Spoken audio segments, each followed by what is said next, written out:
إله إلا هو الحي القيوم وأتوب إليه لا حول ولا قوة إلا بالله لا حول ولا قوة إلا بالله لا حول ولا قوة إلا بالله العظيم بنية القبول وتم كل صبر محمد ولا حتى الرسول صلى الله عليه وسلم وخصوصا الروحي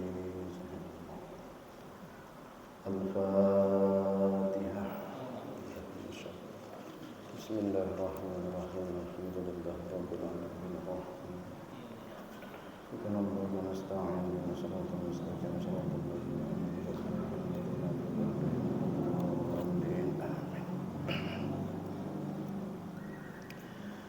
السلام عليكم ورحمة الله وبركاته. أعوذ بالله من الشيطان الرجيم. بسم الله الرحمن الرحيم. الحمد لله رب العالمين والصلاة والسلام على أشرف الأنبياء والمرسلين سيدنا ومولانا محمد وعلى آله وصحبه أجمعين. وقال المصنف رحمه الله تعالى ونفعنا به وبعلومه في الدارين آمين يا رب العالمين. Puji dan syukur kita panjatkan kepada Allah Subhanahu wa taala yang mana Allah memberi kita taufik hidayah dan inayahnya jualah, berinya kesehatan, diberinya waktu luang. Dengan waktu itu kita bersama-sama dapat mengerjakan sembahyang fardu maghrib berjamaah, dan di samping itu menjaga waktu di antara maghrib dan isya untuk kembali bersama-sama i'tikaf ini masjid, sekaligus kita mengulang-ulang tentang pelajaran ilmu agama. Salawat serta salam kita curahkan dan kita limpahkan kepada junjungan kita baginda kita baginda Nabi Muhammad sallallahu alaihi wasallam serta keluarga, sahabat dan pengikut jejak beliau dari dulu hingga sekarang ke akhir zaman nanti. Pada malam hari ini, sebagaimana diminta oleh panitia masjid kita, bahwasanya belum diminta untuk memulayakan pembacaan kitab Syiarus Shalikin, dan insyaallah ini berisi tentang ilmu agama. Kitab ini mengandung pelajaran yang diwajibkan oleh Allah untuk kita mempelajarinya. Karena pelajaran agama itu terbagi dua. Ada yang wajib mempelajarinya secara perorangan, kalau bisa diwakilkan lawan orang-orang lain, ini ngarannya disebut dengan fardu ain. Ada juga pelajaran ilmu agama yang bisa diwakilkan kepada orang lain untuk belajar, maka ini disebut ngarannya fardu kifayah. Kalau pelajaran ngarannya fardu ain itu pada Allah diwakilkan lawan orang. Bila di rumah itu ada 5 orang, yang balik, yang berakal, yang sampai sudah umurnya, maka kelima-limanya itu wajib belajar ngarannya fardu ain. Tapi bedanya fardu kifayah, sakampungan itu cuma ada berdua bertiga nang mewakiliakan untuk belajar nang fardu kifayah nih, maka bebas daripada nang lain-lainnya, berbeda lawan fardu ain. Nah, kita sudah tahu berita nang ngarannya fardu ain bila kita mempelajari, bila kita ini kada mempelajarinya, ini bisa berdosa. Karena ini wajib bagi orang aqil, bagi orang yang baligh untuk belajar tentang fardu ain tersebut. Maka kesepakatan kebersamaan para ulama-ulama nang fardu ain itu ada 3. Pertama ilmu tauhid, kedua ilmu fikih, nang ketiga ilmu tasawuf. Nah, nang ketiganya ini itu dikumpulkan dan dirincikan oleh Imam Ghazali dalam kitab beliau, yaitu kitab Ihya Ulumuddin. Dan kitab itu ujar para ulama, ini kitab yang dinilai cukup untuk mewakili seluruh kitab-kitab yang ada di muka bumi ini. Ujar Imam Nawawi, jika seandainya seluruh kitab-kitab yang di muka bumi ini hilang, tak tinggal cuma kitab Ihya, maka sudah cukup kitab Ihya itu mewakili daripada kitab-kitab ilmu agama, pelajaran agama yang lainnya.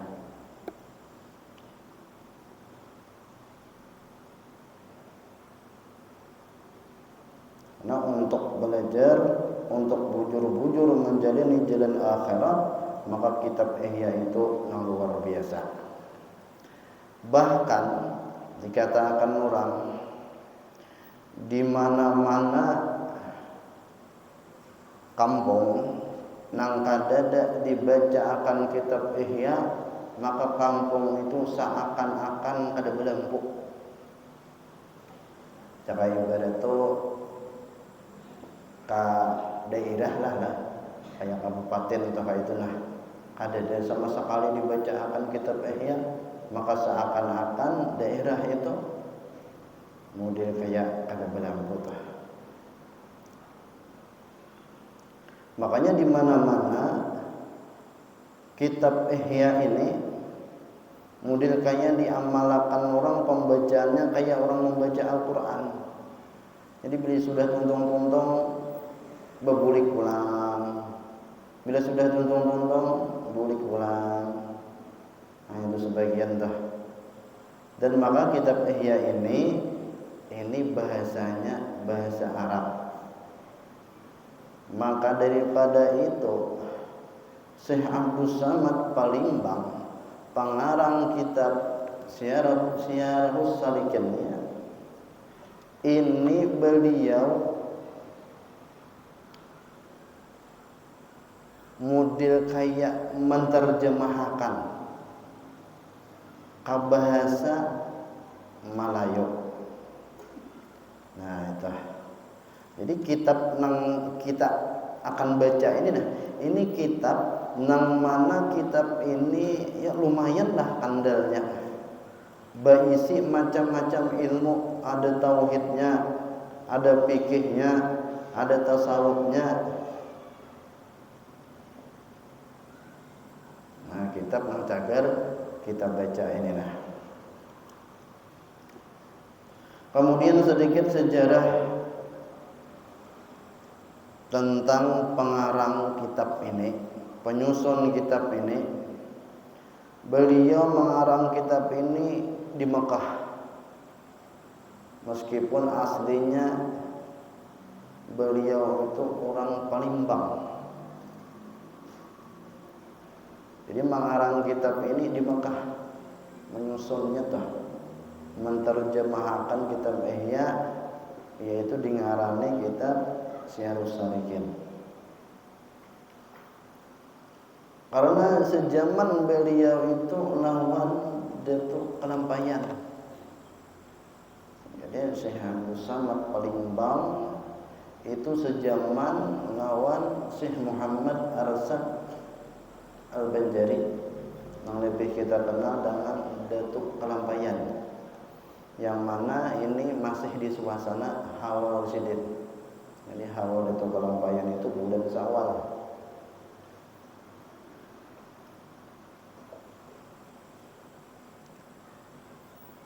Nah, jadi kitab Syairus Salikin itu dikarang oleh beliau ini di Makkah. Beliau mengarang terkenal dengan mengarang kitab-kitab yang berhubungan dengan ilmu tasawuf.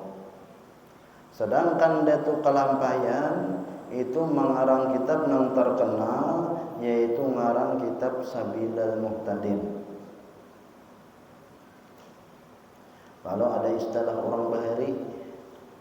Ujar orang Bahari itu, amunnya engkau hendak paham fikih mazhab Syafi'i, pelajarilah kitab Sabilal Muhtadin dengan sungguh-sungguh. Amunnya engkau hendak bujur-bujur paham tasawufnya Imam Ghazali, pelajarilah kitab Syiarus Salikin bujur-bujur. Sabilal Muhtadin dikarang oleh Datuk Kalampayan Syekh Muhammad Arsad Al-Banjari. Kitab Syiarus Salikin dikarang oleh Syekh Abdullah Palimbang tadi, Abdul Samad Palimbang. Ini kisahnya Bahari. Waktu zaman Imam Ghazali itu banyak ulama-ulama yang memakai apabila ia belajar fikih aja, ini menyalahkan lawan pelajaran tasawuf. Bila belajar masalah tasawuf aja menyalahkan lawan pelajaran-pelajaran orang yang belajar fikih. Itu di zaman Imam Ghazali waktu masih muda. Lalu oleh Imam Ghazali digabungkanlah dan dijelaskanlah bahwa tasawuf fikih itu kadang bertentangan. Lalu kitab Ihya itu ada tauhidnya, ada fikihnya, ada tasawufnya. Karena kitab Ihya tadi bahasanya bahasa Arab, lalu dipermudah pula oleh Syekh Abdul Samad Palimbang dengan mengarang menyusun kitab Syiarus Salikin itu. Nah, ini sejarahnya tuh sedikit-sedikit.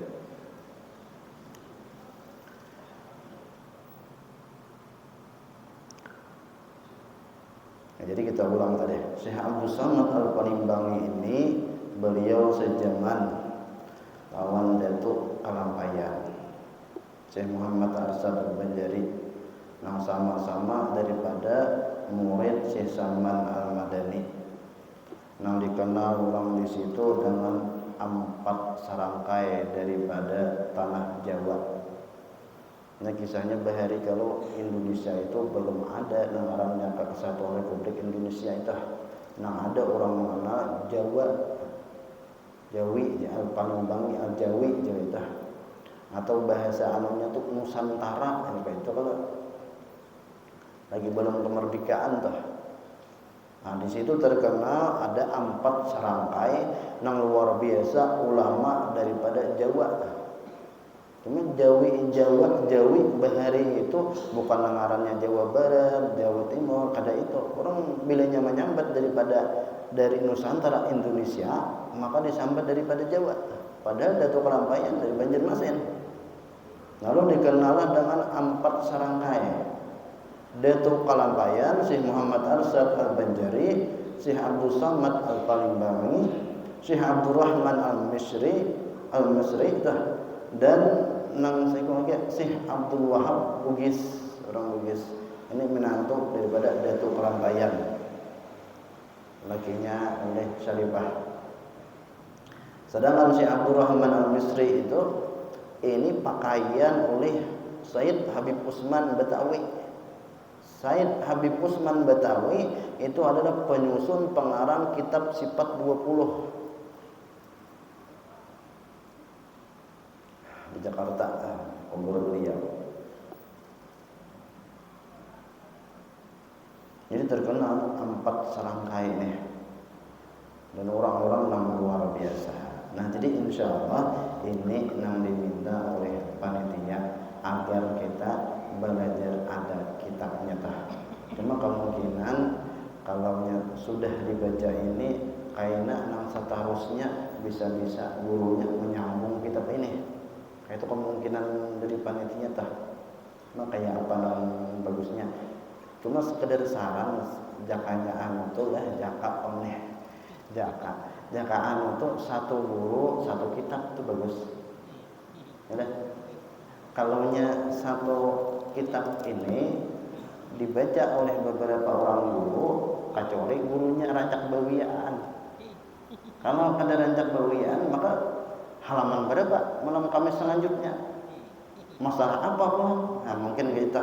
Tapi bilanya satu ini itu apa? Misalnya misalnya jadi kayaknya misalnya malam Kamis yang lain, sidin aja mana rusakan gitu. Kalau nasa ada sanggup juga ya. Nah, itu hendak nyaman kayak itu. Tapi bagus saja Jepang juga satu kitab, jadi kena ditandai akan nih, jangan badannya difoto akan kami malam Kamis ini sampai di sini sudah. Nah, ya pada intinya kita lah mau ulang-ulanglah pelajaran ilmu agama kayak itu. Nah, kita baca sedikit. Bismillahirrahmanirrahim wa bihi nasta'in. Aku mulai kitab ini dengan nama Allah yang amat murah lagi amat menghasihani akan hambanya. Alhamdulillahi rabbil alamin allazi wafaqa min arada bi khairan fi suluki tariqil a'immati sufiyyi al-muhaqqiqin. Segala puji bagi Allah Tuhan sekalian alam yang memberi taufik ia akan seorang menghendaki ia akan dia kebajikan pada menjalan akan jalan segala imam ahli sufi yang muhaqqiqin.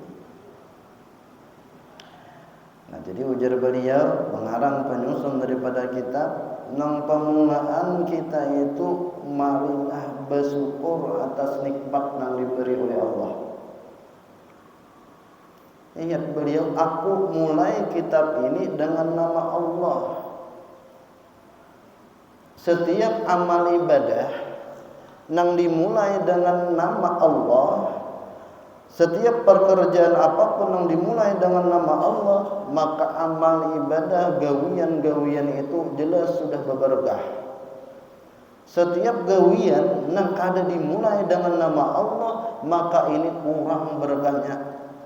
Ini bahasa sopannya kurang berkahnya. Maka hendak mulai apanya, sebutlah nama Allah.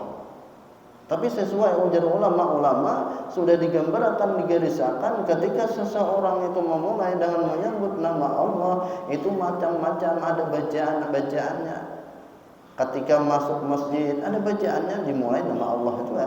Ketika keluar daripada masjid ada bacaannya, dimulai dengan nama Allah juga. Ketika masuk WC dimulai dengan nama Allah juga. Tapi bacaan masing-masing ada. Ketika hendak bersepeda motor, hendak bermotor macam-macam ada. Ketika memakai baju, memakai kopi, beritaan ada. Nah, itulah termasuk ketika mengarang kitab, ketika memulai menulis, maka jasidin dengan nama Allah yang amat murah lagi amat mengasihani akan hambanya. Jangannya pada Allah yang bersifat pemurah, kayak apakah kita ini? Kalau berhitung jaka bahasa anunya tu napa introspeksi ya kan. Itu jakanya di kita pikirkan nih anunya amal ibadah kita nih akan ada dan apa-apanya.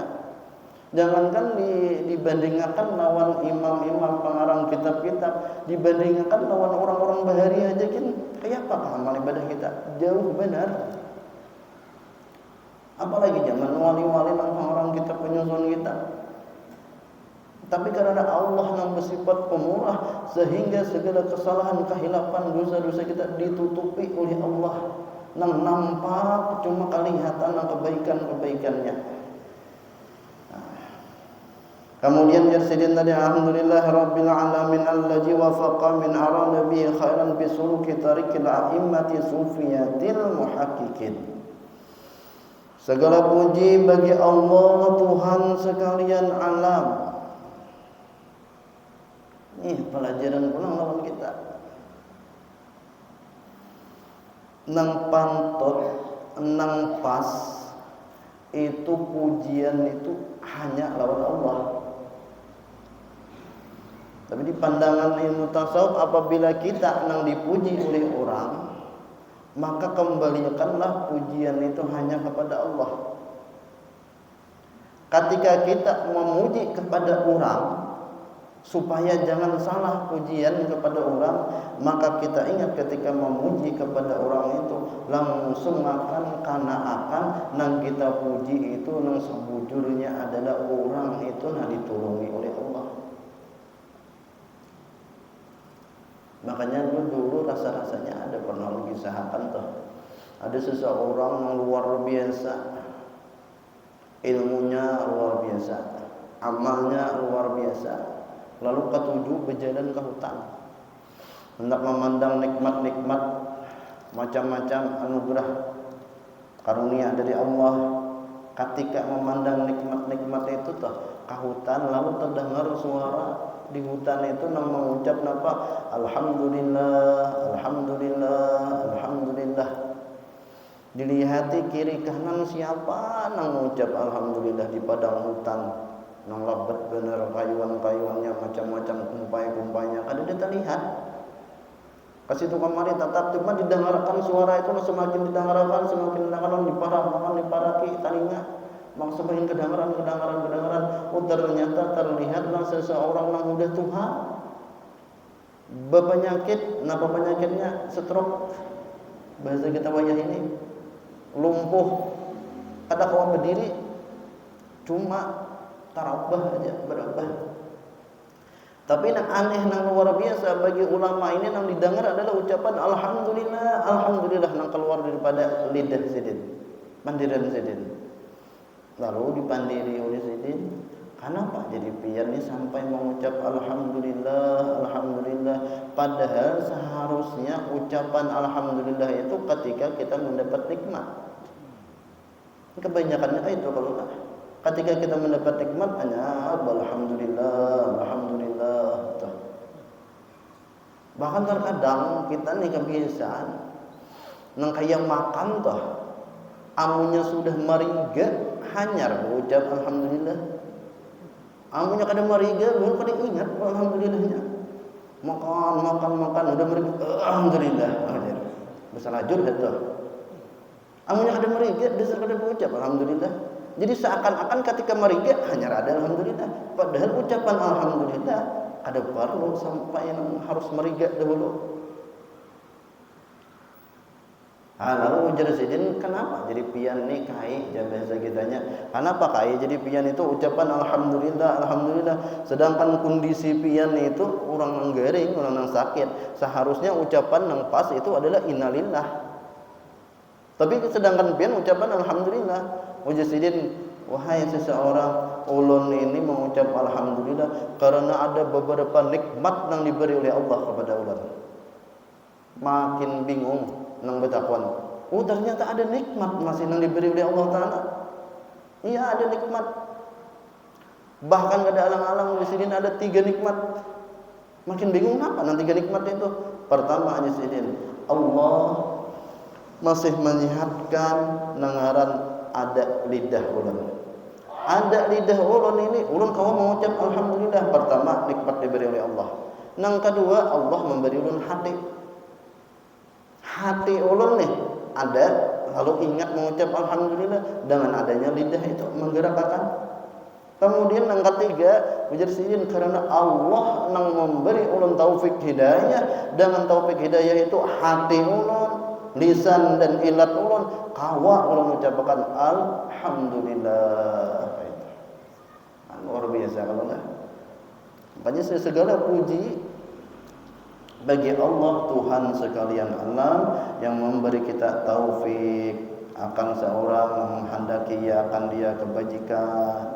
Lalu orang yang dihendaki oleh kebajikan, kebaikan dasar taufik dan hidayah dari Allah.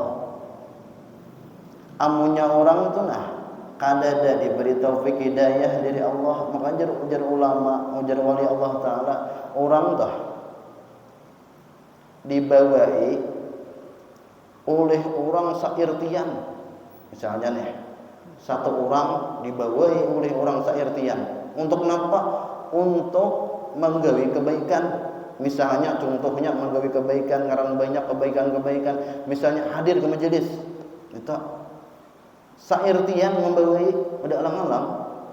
Tahun RT-RT-nya mulai. Amunnya rasa sedikit lagi ujar guru pada sairtian sadisaan. Membawai sadisaan. Amunnya pantai ini sekelurahan. Nah, sekelurahan dibawai. Membawai apa? Untuk hadir ke majelis. Ini satu kebaikan misalnya ke majelis. Kita anggap itu, kita contoh itu. Yang lain-lain apakah misalnya? Amunnya rasa kesedikitan satu kelurahan, sekacamatan orangnya membawai dan seikung nih supaya hadir ke majelis. Amunnya kesedikitan lagi sekacamatan, sedaerahan, HST, ya lah, HST, ya. Nah, sak berbayan membawai. Amunnya kesedikitan lagi seberapa? Seprovinsian. Amun kesedikitan lagi menjadi guru se-Indonesiaan membawai. Sedikit lagi saduniaan membawai, tapi Allah kada memberi taufik hidayah kepada orang itu, kada kawa hadir. Kada kawa. Mau banyak benar nang membawai. Tapi sebaliknya menjadi wali Allah. Sebaliknya orang nang dihalangi untuk hadir ke majelis, walaupun seluruh dunia menghalanginya, orangnya nih dihalangi untuk hadir ke majelis, tapi Allah memberinya taufik hidayah, makanya duduk di majelis itu. Jadi mahal benar, larang benar ngarang taufik hidayah itu. Kita terkadang bilanya dapat nikmat-nikmat nang nyaman, nang lain-lain hanya itu. Padahal taufik hidayah dari Allah, nikmat yang termasuk benar juga. Nah, lalu diberi oleh Allah Ta'ala taufik hidayah, dikehendakinya dengan kebajikan, kebaikan pada menjalankan jalan segala imam ahli sufi. Jadi menuruti orang-orang yang terdahulu ahli sufi yang muhakkikin, yang bujur-bujur. Wahdahu ila ma'rifatihi bibusirul iman wal yakin. Dan memberi petunjuk ia akan dia kepada mengenal akan dia dengan penglihatan iman dan yakin. Wassalatu wassalamu ala sayyidina Muhammad sayyidil anbiya wal mursalin. Dan rahmat Allah dan salamnya atas penghulu kita Nabi Muhammad yang penghulu segala anbiya dan segala rasulnya. Wa ala alihi wa ashabihi allazi hum qudwatul arifin, dan atas keluarganya dan segala rasulnya. Wa ala alihi wa ashabihi allazina hum qudwatul arifin, dan atas keluarganya dan segala sahabatnya yang adalah mereka itu ikutan sekalian orang arifin. Nah, pulang. Seseorang apabila hendak selamat, maka ikutilah Nabi kita Nabi Muhammad. Dan kada cukup hanya mengikuti Nabi, sekedar Nabi, tapi tetap juga beriman dan menyayangi sahabat, keluarga sidin. Dan kada cukup cuma sahabat dan keluarga sidin, maka ikutan pulang kepada sekalian orang-orang yang arifin. Itu orang-orang nang wali-wali, qudwah. Nah, qudwah itu termasuk daripada orang-orang nang arifin. Wa ala tabi'ihim wa tabi'in lahum bi ihsanin ila yaumiddin. Dan atas yang mengikuti akan mereka itu, dan yang mengikuti bagi yang mengikuti mereka itu dengan berbuat amal kebajikan hingga hari kiamat. Dan kepada orang-orang yang mengikuti jalannya Nabi, jalannya sahabat, jalannya orang arifin dan para ahli-ahli dalam beramal. Nah, maka kita kayak itulah juga hendak keselamatan, maka ikutinlah orang-orang yang selamat. Wa ba'du fa yaqul al-faqir miskin muhwiju ila rahmati rabbil alamin Abdus Samad Al-Jawi Al-Palimbani Talmizut Qutbur Rabbani wal Arifis Samadani Sayyid Syekh Muhammad bin Syekh Abdul Karim As-Samman Al-Madani. Adapun kemudian daripada itu, maka lagi akan berkata al-fakir yang miskin, yang berkehendak kepada rahmatnya Tuhan. Jadi daripada kata waduan orang tua, si Dini sudah mengarang kitab. Si Dini ini sudah salah satu murid daripada seorang wali Allah yang luar biasa. Bahkan Tita Sidin pun orang yang luar biasa. Tapi tetap di sini napa aja Sidin nih akan berkata orang yang fakir, yang miskin di Sidin. Nah, memang kita berkaitan seorang hamba ini kan tidak bisa apa-apa. Kalau kita pandangan tasawuf tuh, kita ini dasar fakir, dasar miskin, ada apa-apanya. Karena kita fakir dan miskin, Allah lah yang sugihnya. Jadi ketika kita merasakan ini kita ini orang fakir, orang miskin, meskipun kita diberi oleh Allah Ta'ala harta, meskipun kita diberi oleh Allah Ta'ala pangkat, jabatan dan lain-lainnya, tapi berkaitan itu jangan membuat sombong.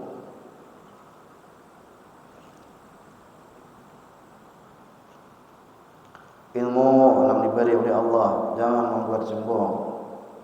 Harta yang diberi oleh Allah jangan membuat sombong.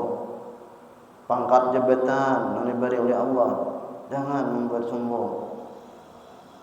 Orang yang sebagai ustaz, sebagai guru, jangan sebagai apa? Jangan sombong gara-gara ilmu nang itu.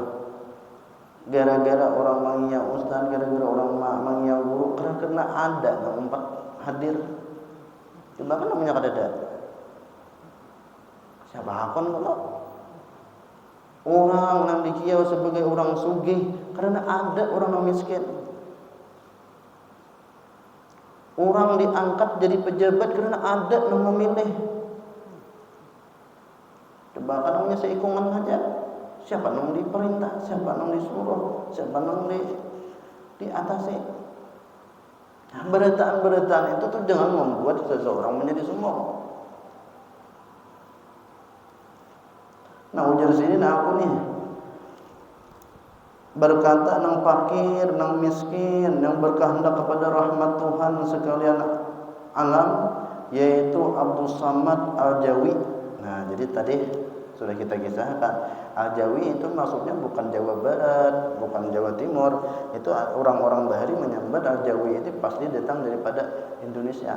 Ya Bahari sebelum kemerdekaan ngarannya Nusantara. Nah, jadi termasuk orang Palimbang itu disambat orang Al-Jawi, Al-Palimbani. Nah, padahal orang Palimbang. Murid daripada Qutbul Rabbani wal Arifis Samadani Asy-Syaikh Syekh Muhammad yang anak oleh Syekh Abdul Karim As-Samman Al-Madani. Jadi Jasidin umumnya sebagai murid daripada Syekh Muhammad Samman Al-Madani, dan kita lebih kenal di kampung kita atau di Kalimantan ini dengan sebutan Syekh Samman atau Wali Samman jadi orang tah. Nah ini termasuk daripada perguruan Datuk Kelampayan. Kalau di manakib pada Tuan Datuk Kelampayan Syekh Muhammad Arsad Al-Banjari, Syekh Samman Al-Madani ini ta'anum daripada Datuk Kelampayan. Kalau di umur deh anum.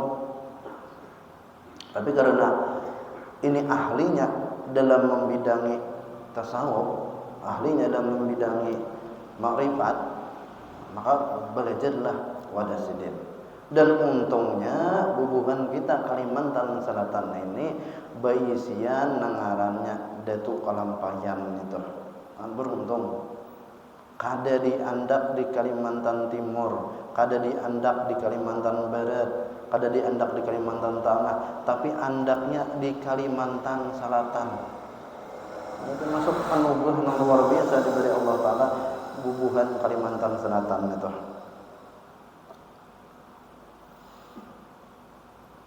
Makanya jar ulama-ulama dulu dah bilanya ke Banjar itu nang di daerah itu amunya kawa jangan tak tinggal itu selain daripada Datu Kelampayan. Nah, kalau di Banjarmasinnya itu adalah Hamid Basirih Basim lawan Sultan Suryansah. Kenapa jadi sampai itu? Karena adanya Sultan Suryansah lah itu agama berkembang. Karena ada pemerintahan yang mendukung dalam keagamaan. Jadi penting benar. Jadi jangan dianggap siapa-siapakah nang jadi tatap gawian kumanurih anjir. Tatap aja, tapi tatap mempengaruhi kepada agama, kepada yang lain-lainnya. Amunya orang nang kada pantas nang menjadi apa kabar? Ini para kerame ini. Hati-hati. Rame. Jangan itu harus bisa bujur-bujur lihat orangnya pas kita kada memadahkan harus dukung ini harus dukung itu ada. Cuma bujur-bujur kayak itu nyata apa ya masalah gawian apa aja biar siapakah nang jadi siapakah nang DPR-nya siapakah bupatinya siapakah gubernurnya siapakah presidennya tatap ja kami nang batuko kami nang bawarong tetap aja kada merubah. Cuma ini kita sebagai amunya nang orang-orang nang kada pantas nang jadi apa kabar. Ini kita bisa ambil pelajaran dahulu Sultan Suryansah jadi pemimpin sehingga agama maju luar biasa. Lalu mendatangkan ngarannya guru-guru ke Banjar. Salah satunya apa? Ini sih jadinya sampai Datu Kelampayan kawa sekolah ke Makasih apa namanya merekakan? Buan Sultan, buan kerajaan nih. Nang katujuh nang suka lawan melihat Datu Kelampayan, mulai lagi halus orang nang cerdas luar biasa. Lalu diandak ke istana untuk belajar dan itu sampai pulang belajar himmah kuatnya sidin ke Makkah. Ke Madinah, iya nang belajar lawan si Saman Al-Madani itu. Jadi mempengaruhi pemimpin nang bujur-bujur nang bagus nang mendukung dalam agama. Kita kada belajar politik ada. Cuma kita memahamakan lawan masyarakat ini penting perlu lawan kita. Apalagi yang namanya gara-gara nang abang hijau udah rahasia umum jurang. Hati benar.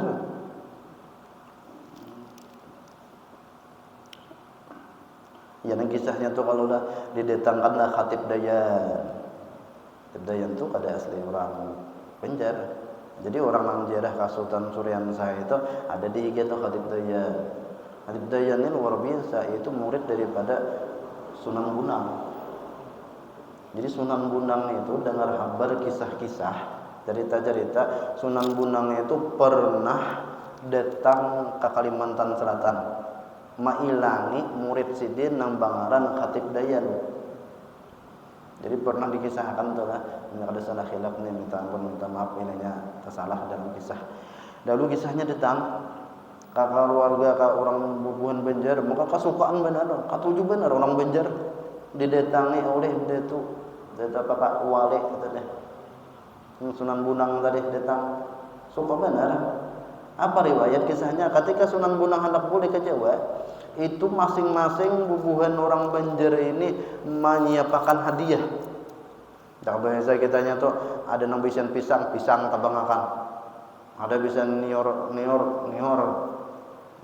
macam-macam main nang disangu ini sehingga jokong itu terjungget. Jadi mulai bahari tradisi orang-orang kita Banjar menghargai lawan paguruan lawan ustaz itu luar biasa. Lawan habaib luar biasa. Makanya ini disambat oleh buan habaib nang di Jawa, nang di mana-mana, warga Kalimantan Selatan khususnya Banjarmasin dan kita pada anunya ini luar biasa hormatnya lawan tamu-tamu para ulama-ulama, para habaib menghormati. Bukan berarti kita meremehkan lawan kampung lain, lawan daerah lain, kada. Cuma itulah abah guru sakumpul melajari, dia tuh kelampayan di atas melajari, termasuk tadi bubuhan waktu Sultan Suryansa. Jadi kapal tuh jokong tuh terjungget. Jadi ujar Sunan Bonang sebelum kita menarusakan belayar, takutan kalau limpas macam-macam karena angin, karena gelombang macam-macam, ayo singgah dahulu. Ya nang singgah ke pulau wayah ini dengarane pulau nang banyak warek, pulau apa namanya? Pulau Kambang. Nah, Pulau Kambang. Maka bisa juga Bang kasih itu lagi. Kayaknya situan kita. Pulau Kambang tuh singgah kasih itu. Imbas singgah kasih itu diambil tanah liat. Dibuatlah kamuka dukung tadi supaya apa? Supaya jangan jungget manimbareti. Sampai ke Jawa, lalu ujar murid-muridnya mau goyakan macam-macam dia ugay. Lalu ada tanah tadi, jak bahasa kitanya, guru tanah nih sagin apa? Ujar gurunya entas sana aja, hendak dibawa, silakan. Anak ada dibawa, ada bapak. Ujar saya main tanah. Jak bahasa kitanya tuh, pemintahan membawa, ada yang membawa sedikit, ada yang membawa banyak, entah banyak daripada sedikit. Ada yang sama sekali kada membawa, ujian kada membawa nih, saya kira apa bawa tanah. Ada yang ini membawa barangnya kalau ada napakah. Ujian sidin membawa sedikit menyasal, membawa banyak menyasal juga, kada membawa menyasal juga. Bingung nih, apa isahnya menyesal. Sekalinya sampai ke rumah, apa yang terjadi? Sampai ke rumah tanah itu berubah jadi emas. Nah, nang sedikit membawa menyesal. Jangan tahu kebanyakan. Nah, itu masalahnya. Nang banyak, jangan tahu kebanyakan lagi. Nang kada membawa makinnya, jangan kada membawa, habis kada jadi. Itu bahari itu kisahnya dulu itu. Namanya wah ini kada tahu. Kalau makanya jadah ke Pulau Kambang untuk mencari tanahnya. Kalau dia bawa ke rumah kena jadi emas. Untung-untung mana ya? Menyahapan berubah jadi kuning itu antara dua.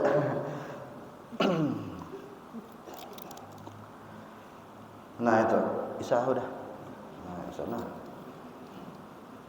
Nah, situ tadi dah sampai kepada adapun kemudian daripada itu maka berkata al-fakir yang miskin. Nah, sampai di situ. Nah, karena siapa menarusakan ini sampai di situ. Nah, halaman 2 di bawah kepada Allah lahu walidihi walijamil muslimin itu tah seterusnya. Nah, jadi kesimpulannya mudah-mudahan kita diberi taufik hidayah dari Allah, segala apa-apa kebaikan-kebaikan yang kita kerja diterima oleh Allah.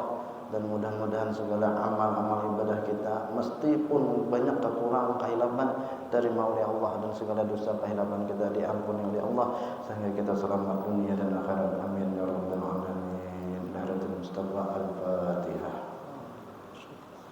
Bismillahirrahmanirrahim. Alhamdulillahirabbil alamin. Shalatul mustaqim. Amin ya Allah. Bismillahirrahmanirrahim. Alhamdulillahirabbil alamin. Wassalatu wassalamu ala asyrofil mursalin sayyidina Muhammad wa ala alihi washabbihi ajma'in. Allahumma nawwir qulubana bi nuril ma'rifatika wa yakin udkhilna awliya wa salih. Allahumma nawwir qulubana bi nuril syamsika wa bi rahmatika ya arhamar rahimin. Sallallahu alaihi wasallam Muhammad wa ala alihi wasallam. Alhamdulillahirabbil alamin. Taqabbalallahu minkum.